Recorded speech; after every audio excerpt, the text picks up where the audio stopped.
Advocate Himanshu जी, Delhi high court. Radha. महाराज जी राधे राधे।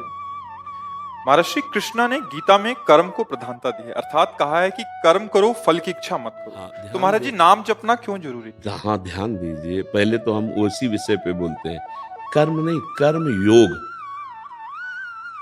अगर आप पूरे शब्द का उच्चारण नहीं करेंगे तो अधूरा हो जाएगा। कर्म योग का वर्णन भगवान ने किया, केवल कर्म का वर्णन नहीं किया।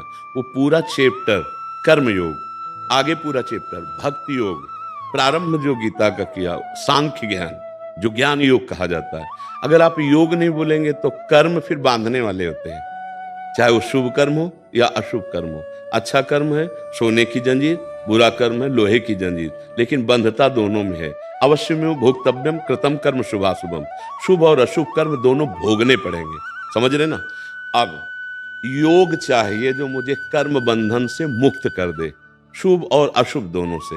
तो गीता जी बहुत थोड़ा पढ़ोगे तो समझ में नहीं आएगी, और आगे बढ़ो तो उसमें कहते हैं तेसाम सतत युक्तानाम भजताम प्रीति पूर्वकम ददामि बुद्धि योगम तम ये नमामुपयांति ते। जो मेरा सतत भजन करता है, नाम जप करता है, मेरा चिंतन करता है, मेरी सेवा करता, मन मना भो मद भक्तो माद्याजी माम नमस्कुरु, तो मैं योग प्रदान कर देता हूं। अब कर्म नहीं रह गया, अब कर्म योग बन गया। कर्म योग बन गया तो उसने विध्वंस कर दिया संचित कर्मों को। फलाकांक्षा रहित होने के बाद उसके हृदय में अद्भुत प्रेमानंद, कर्तृत्व भाव का लीन हो जाना, जीवन मुक्त महापुरुष हो जाना।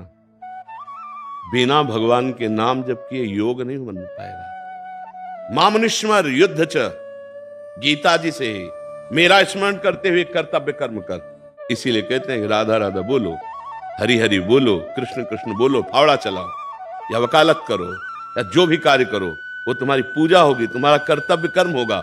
और भगवत स्मरण करोगे तो योग हो जाएगा। कर्म योग हो गया तो भगवत प्राप्ति हो जाएगी। कर्म अकेले हुआ तो बार बार दुर्गति, बार बार लोक लोकांतर के सुखों का शुभों का भोग, लेकिन पुण्य छिड़े मृत्यु लोके विसंति, काम तो बना नहीं। आपको समझ में आ रहा है? इसलिए नाम जपना अत्यंत आवश्यक है। बिना नाम जप किए योग नहीं हो सकता।